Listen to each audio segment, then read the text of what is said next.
அனைவருக்கும் வணக்கம். நம்மளுடைய தமிழக முதலமைச்சர் பிரதமர் மோடி அவர்களை இன்னைக்கு சந்திக்கிறதா இருந்துச்சு, சந்திச்சிருக்காங்க. இந்த ஒரு சந்திப்பு அப்படின்றது 10 நிமிடத்துக்கும் கீழாதான் இருந்துச்சு. நம்மளுடைய முதலமைச்சரை அவமதித்த மோடி அப்படின்னு சொல்லிட்டு பல்வேறு விதமா இப்ப நீங்க நியூஸ் பார்த்துட்டு இருக்கலாம். இந்த சந்திப்பு 10 நிமிடம் தான் நிகழ்ந்துச்சு. அவர் தமிழக முதலமைச்சரை மதிக்காம இல்ல, தமிழக மக்களையே மதிக்க மாட்டேன்றார் பிரதமர் அப்படின்ற மாதிரி இப்பவே பாத்தீங்கன்னா திமுகவினர் பயங்கரமா அடிக்க ஆரம்பிச்சிட்டாங்க. உண்மையில நடந்த சம்பவத்தை பத்தி நம்ம விரிவா பேச போறோம். சேனலுக்குள்ள வந்தவங்க லைக் அண்ட் சப்ஸ்கிரைப் பண்ணிக்கோங்க. மறக்காம உங்களோட கருத்தை கமெண்ட்ல சொல்லிருங்க.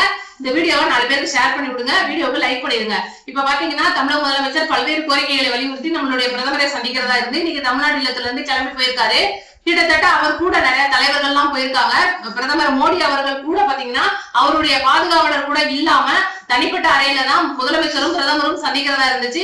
இதே நாள் நேற்று பாத்தீங்கன்னா சதீசன் அவர்கள், கேரள முதலமைச்சர் அவர்கள் பிரதமர் மோடி அவர்களை சந்திச்சிருக்காரு. 6 நிமிடம் மட்டுமே அந்த சந்திப்பு அப்படின்றது நிகழ்ந்திருக்கு. இன்னைக்கு நம்மளுடைய தமிழக முதலமைச்சர் அவர்கள் பிரதமர் மோடியை சந்திச்சது பாத்தீங்கன்னா கிட்டத்தட்ட 20 நிமிடங்கள் தாண்டிடுச்சு அப்படின்ற மிக முக்கிய தகவல் வந்துட்டு இருக்கு. 10 நிமிஷம் தான் சந்திச்சாரு. அதுக்கு அந்த இடத்துக்கு நடந்து போகவே 2 நிமிஷம் ஆயிருங்க. சால்வ மாத்துறது, பூங்கொத்து கொடுக்கறது எல்லாம் பாத்தீங்கன்னா ஒட்டுமொத்தமா 3 நிமிஷம் கூட அவங்க பேசலங்க. என்னங்க பேசிட்டு போயிருக்காரு அப்படின்னு சொல்லிட்டு பல்வேறு விதமா உருட்டுகள் வருது. உண்மையிலே நடந்த சம்பவம் அப்படின்றது பாத்தீங்கன்னா அவங்களுடைய பேச்சுவார்த்தையை மட்டுமே கிட்டத்தட்ட 30 நிமிடங்களை நெருங்கி இருக்கு அப்படின்ற ஒரு தகவல். இதுல என்னெல்லாம் பேசப்பட்டுச்சு அப்படின்றத நான் சொல்லிடுறேன். சைடா அறிக்கையும் போட்டுறேன். நம்மளுடைய செய்தி தொடர்பு வெளியுறவுத்துறை அவங்களுக்கு இந்த பேப்பராவே கொடுத்திருக்காங்க. நம்மளுடைய மாண்புமிகு தமிழ்நாடு பிரதமர் அவர்கள், இந்திய பிரதமர் அவர்கள் தமிழ்நாடு முதலமைச்சர் அவர்களிடம் பேசின விஷயம் என்னன்னா, இன்னைக்கு தமிழகத்துல பரவலா, அதாவது நம்மளுடைய முதலமைச்சர் பதவியேற்ற நாள்ல இருந்து இந்த ஒரு புது ஆளுநர், அதாவது கேரளாவுடைய பொறுப்பாளுநரா இருக்கிற அர்லேக்கர் அவர்கள் இன்னைக்கு தமிழ்தாய் வாழ்த்த 3வது இடத்துக்கு தள்ளி விட்டுட்டாரு. ஆளுநர் ரவி அவர்கள் இருந்தப்ப கூட நம்மளுடைய அந்த ஒரு கோரிக்கையை ஏற்றுக்கிட்டாரு. ஆனா இந்த அர்லேக்கர் அவர்கள் இப்படி ரொம்ப மோசம் பண்றாரு தமிழ் மக்களுக்குன்னு சொல்லிட்டு பதவியேற்பு விழாவிலேயே முதல்ல வந்தே மாதம் பாடப்பட்டது, 3வது தமிழ்தாய் பாடியிருக்காங்க. இது பெரிய சர்ச்சையாச்சு. அப்புறம் அமைச்சர்கள் பதவியேற்பு விழா சர்ச்சையாச்சு.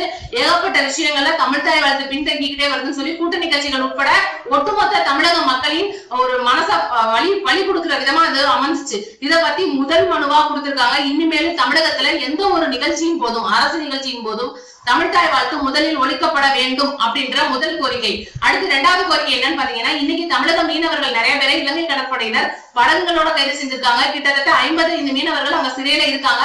அவங்கள விடுவிக்கிறதுக்கான மிக முக்கிய ஒரு முன்னெடுப்புகளை நீங்க எடுக்கணும் அப்படின்னு சொல்லிட்டு அந்த மக்களோட படகுகளை மீட்டு தரதுக்கும் அவங்களுக்கு உரிய நிவாரணத்தை நீங்க கொடுக்கறதுக்கும் உதவணும்.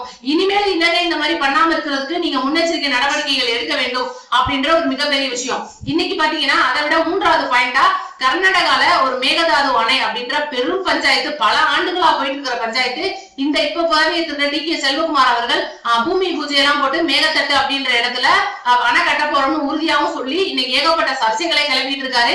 இதுக்காக பாத்தீங்கன்னா தமிழக விவசாயிகள் ரொம்பவே கவலையில இருந்தாங்க. ஆல்ரெடி நம்மளுக்கு தண்ணி கிடைக்க மாட்டேங்குது.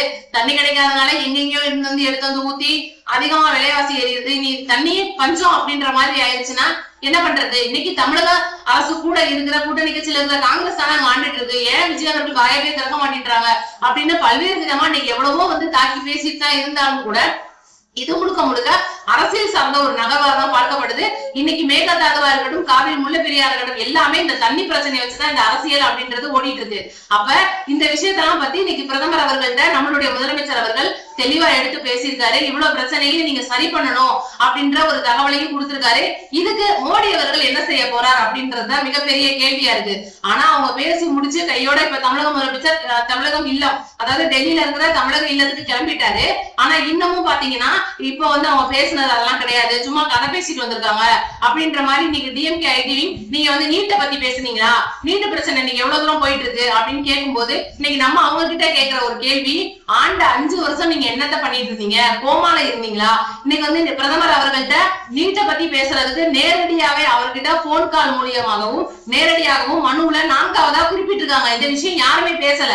அதை விட பாத்தீங்கன்னா இன்னைக்கு மக்களோட அந்த பெரிய எதிர்ப்பு கொள்கையான மும்மொழி கொள்கை, தமிழகத்துல அந்த மும்மொழி கொள்கை வர்றது அப்படின்றது தமிழகத்துக்கு ஆகாத ஒண்ணா இருக்கு. ஆனா இதை கண்துடைப்பா பாத்தீங்கன்னா நம்மளுடைய ஸ்டாலின் அவர்களுடைய அரசு என்ன பண்ணாங்க, இதுக்கு முன்னால என்னமோ ஹிந்தி எழுத்தெல்லாம் நாங்க பெயிண்ட வச்சு அழிக்க போறோம் அப்படின்ற மாதிரிலாம் ஏகப்பட்ட விஷயங்கள் பண்ணிட்டு இருந்தாங்க. அது மக்களுக்கு ஏத்துக்க முடியல. ஏன்னா நீ அன்று குழுல கூட்டணியில இருக்கிறதும் வெளிப்படையா மறைக்கிறதும், அதுக்கப்புறம் அவங்க நிதி கொடுக்க மாட்டாங்கன்னு சொல்லிட்டு போய் காலில் விழுகிறதும், இந்த சம்பவங்கள் தொடர்ந்து அரங்கேறிக்கிட்டு தான் இருக்கு அப்படின்றதுனால யாருமே அவங்கள நம்பல. இன்னைக்கு நம்மளுடைய தமிழக முதலமைச்சர் அவர்கள் இருமொழி கொள்கை தான் அப்படின்ற ஒரு கொள்கையோட வந்து இன்னைக்கு வந்திருக்காரு. தேர்தல் வாக்குறுதியிலும் அது இருக்கு. இப்ப பள்ளி கல்வித்துறையில கூட ராஜ்மோகன் அவர்கள் அதே தான் ஊன்றி சொல்லியிருக்காரு. இப்ப கூட பாத்தீங்கன்னா முந்தானேத்து அண்ணாமலை அவர்கள் ஒரு பெரிய விஷயம் ஒண்ணு பண்ணியிருப்பாரு. மத்திய அரசோட மும்மொழி கொள்கைக்கு எதிர்த்து பேசியிருக்காரு. அதை எப்படின்னா வந்து இன்னைக்கு ப்ரொடெக்ட் பண்றாங்க அப்படின்னா, அண்ணாமலை அவர்கள் வந்து மத்திய அரசோட மும்மொழி கொள்கைக்கு எதிர்ப்பானவரா, அப்ப அவர் வந்து வேற கட்சி மாறப்போறாரா, தமிழக வெற்றி கழகத்துக்கு வரப்போறாரா அப்படின்ற மாதிரி எல்லாம் சொன்னாங்க. ஆனா அண்ணாமலை அவர்கள் சூசகமா பேசின விஷயம் என்னன்னா, 2020-30 நீங்க எதிர்த்தாலும் எதிர்காட்டினாலும் நாங்க மும்மொழி கொள்கையை கொண்டுட்டு வந்து காலில ஊண்டுவோம். தமிழ்நாட்டுல அந்த மும்மொழி கொள்கை அப்படின்றது தமிழகத்துல மட்டும் கிடையாது, ஏகப்பட்ட இடங்கள்ல இன்னைக்கு பிஜேபி ஆற்ற இடங்கள்ல பூரா அதை அரங்கேற்றிட்டாங்க. தமிழ்நாட்டுக்குள்ள அவங்களால மெல்ல நுழைய கூட முடியல அப்படின்றனால இவ்வளவு விஷயங்களை சொல்லி நாங்க அப்ப நிறைவேற்றுவோம், இப்ப யாரும் அதை தொடக்கூடாதுன்ற மாதிரி ஒரு ஆணிப்பூர்வமான ஒரு அறிக்கையை கொடுத்திருக்காரு. அப்படின்னா இன்னைக்கு எந்த அளவுக்கு தமிழக மக்கள் வந்து அவங்க பேச்ச நம்பி அப்படியே அண்ணாமலை அப்படி சொல்லியிருக்காரு, பரவாயில்லையே நல்ல மனுஷனா இருக்காரு, நம்மளோட மனசெல்லாம் புரிஞ்சுக்கிறாரு அப்படின்ற மாதிரி அவரை பேசுறாங்க. ஆனா முழுக்க 2009 தமிழக மக்களை அந்த இருமொழி கொள்கை மும்மொழி கொள்கைன்ற மிகப்பெரிய ஒரு பூகம்பத்துக்குள்ள தள்ளிட்டு போய் விட போகுது இந்த பிஜேபி அப்படின்றதுதான் உண்மை. அதுக்கு உறுதுணையா இருக்க போறதுன்னு பாத்தீங்கன்னா நயனார், அண்ணாமலை, தமிழிசை, இந்த மாதிரி வானதி சீனிவாசன் உட்பட பல பாஜக பிரமுகர்கள். இன்னைக்கு இந்த பாஜக பிரமுகர்களை மக்கள் ஒரு பக்கம் விரட்டி அடிக்கிறாங்க. ஒரு ஓட்டு கூட போடாம விட்டுருக்காங்க. நோட்டாவுக்கு கீழே பிஜேபி வாங்கின ஓட்டுகளும் இருக்கு. இன்னைக்கு இவங்க என்ன நினைச்சாலும் தமிழகத்தில் தாமரை மலராது அப்படின்றதுக்கு சாட்சியா இப்ப பாத்தீங்கன்னா ஒண்ணுமே இல்லைங்க. யோசிச்சு பாருங்க, இன்னைக்கு அமெரிக்கால இருக்கிற ஒரு சமூக ஊடகத்துல வேலை பார்க்கிற ஒரு பையன், ஒரு கொஞ்சம் வயசு பையன் தான். அந்த பையன் பாத்தீங்கன்னா அபிஜித் அவரோட பேரு, வடமாநிலத்துக்காரரு. அவர் காக்ரோச் ஜனதா பார்ட்டி அப்படின்ற சிஜேபி அப்படின்ற ஒரு இயக்கத்தை உருவாக்குறாரு. எதுக்காக உருவாக்குறாரு? காக்ரோச் அப்படின்னா என்ன? இன்னைக்கு கரப்பான் பூச்சி அப்படின்றது கரையான் அப்படின்றது சமம். ரெண்டுமே வந்து கரப்பான் பூச்சி வேற, கரையான்கள் வேற அப்படின்னாலும் இன்னைக்கு இந்த கரையான்களும் கரப்பான் பூச்சியும் எதை அவர் குறிப்பிடுறாருன்னா, இந்தியால வேலை இல்லாத இருக்கிற இளைஞர்களை. அப்ப இந்த காக்ரோச் ஜனதா பார்ட்டி அப்படின்றது இங்க இருக்கிற வேலை இல்லாத இளைஞர்களை குறிப்பிட்டு நாங்கெல்லாம் வந்து அங்க அமெரிக்கால போய் வேலை பார்க்கிறோன்றதெல்லாம் எங்களுக்கு வலியா இருக்கு, சொந்த நாடான இந்தியால எங்களால வேலை பார்க்க முடியல என்ற அவரோட மனவலியை கொட்டி ஆரம்பிக்கப்பட்டதான் அந்த சமூக வலைதள பக்கம். ஆனா தாமரப்பூ முழுங்குற மாதிரி இருக்கு அந்த கற்பாம்பூச்சி, இது எப்படி சரியா வரும்னு சொல்லிட்டு இந்த மத்திய அரசை விட அதிக பின்தொடர்பாளர்களை கொண்ட அந்த கட்சி அந்த இயக்கத்தை இழுத்து மூடுறாங்க ஒரே நாள். அப்ப எவ்வளவு பெருசா இன்னைக்கு மக்களோட புரட்சி வெடிக்க போகுதுன்னு பயப்படுறாங்க. அப்ப இன்னைக்கு மக்களுக்கு எல்லாம் வந்து நம்ம ஏதாவது சொல்ல போறோம் செய்ய போறோம்னா இவங்க ஒன்று கூட கூடாது அப்படின்னு சொல்லிட்டு சமூக வலைதளங்க பக்கத்தை மூடுற இந்த ஒரு மாநில மத்திய அரசு அப்படின்றது இன்னைக்கு எப்படி தமிழகத்துக்கு நல்லது செய்யும்? நேற்று யோசிச்சு பாருங்க, தமிழகத்துல காங்கிரஸ் கூட்டணி கட்சியா தான் இருக்கு, ஆனா கேரளால காங்கிரஸ் ஆளும் கட்சியா இருக்கு. நேற்று கேரள முதல்வர் அவர்களை சந்தித்த பிரதமர் அவர்கள் இன்னைக்கு அதாவது கேரளா அவர்களுடைய என்னெல்லாம் பிரச்சனை இருக்கோ அவங்களுடைய மாநில பிரச்சனை பல்வேறு விஷயங்களை கோரிக்கையிலே அவங்களும் வச்சிருப்பாங்க, அதை பரிசீலனை பண்றாரா அப்படின்றதெல்லாம் தாண்டி கேரள அந்த முதல்வரை அவர் அந்த அளவுக்கு கூட வேலை நிமித்தமா சந்திக்க மனசு வரல அவருக்கு. அந்த மாதிரியான ஒருதலை பட்சமா ஒருதலை சார்பா மட்டும் தான் இன்னைக்கு நம்மளுடைய பிரதமர் அவர்கள் இருக்காரு. இன்னைக்கு அவங்களோட கூட்டணி சார்பா போற கூட்டணின்னு இல்ல, அவங்களோட நிர்வாகிகள் அண்ணாமலையா இருக்கட்டும், தமிழிசை சவுந்தரராஜனா இருக்கட்டும், அவங்க கட்சி சார்பில் யாரு போனாலும் பல மணி நேரம் ஒதுக்கி பாக்குற நம்மளுடைய பிரதமர் மோடி அவர்கள் 1/4 மணி நேரம் ஒதுக்குனதே வந்து தப்பு அப்படின்றதுதான் என்னுடைய பார்வை. ஏன்னா இன்னைக்கு தமிழகத்துல பேசப்பட வேண்டிய விஷயங்கள் நிறைய இருக்கு. ஜிஎஸ்டி வரிய கொற்ற இடத்துல இன்னைக்கு தமிழகம் வந்து அதிக பொருளாதாரத்துல நாங்க கொடுத்துட்டு இருக்கோம் ஜிஎஸ்டி வரி அப்படின்றதுல. அப்ப எங்களுக்கு ஏன் நீங்க நிதி தர மாட்டேன்றீங்க? இன்னைக்கு ஸ்டாலின் அவர்கள் வந்து காலில் விழுந்து போய் நிதி வாங்கினாரு, இன்னைக்கு ஏகப்பட்ட விஷயங்களை வந்து அவங்களுக்கு வளைஞ்சு கொடுத்து போனாரு அப்படின்றதெல்லாம் நம்ம பேசியிருக்கோம். ஆனா அந்த மாதிரி அண்டர் கிரவுண்ட்ல வந்து எங்களுக்கு டீலிங் அப்படின்றது தேவையில்லை. நாங்க நேருக்கு நேரா ஸ்ட்ரைட் ஃபார்வர்டா நம்மளுடைய தமிழக முதலமைச்சர் விஜய் அவர்கள் இன்னைக்கு மக்களுக்காக என்னெல்லாம் செய்ய முடியுமோ என்னெல்லாம் கேட்க முடியுமோ நீட்டா எங்களுக்கு தேவையில்லை, மும்மொழி கொள்கையா எங்களுக்கு வேணாம். நீட்டால பல உயிர்கள் இன்னைக்கு தமிழ்நாட்டுல பறிப்பு இருக்கு. இது போக ஒவ்வொரு துறை சார்ந்த மத்திய அமைச்சர்களை சந்திச்சு வந்திருக்காரு.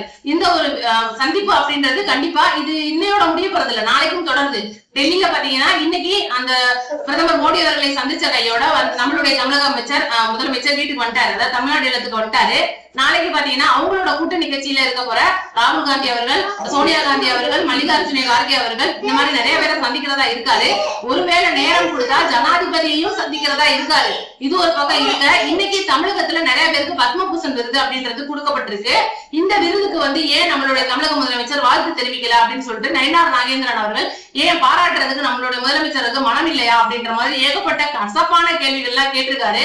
இதெல்லாம் வந்து முற்றிலும் கண்டிக்கத்தக்கது. கண்டிப்பா அதுக்கான ஒவ்வொரு விஷயமும் பண்ணிட்டு இருப்பாங்க, பண்ண போறாங்க, அவங்கள கூப்பிட்டு கௌரவிக்க போறாங்க அப்படின்றதான் நம்மளுடைய ஒரு கருத்து.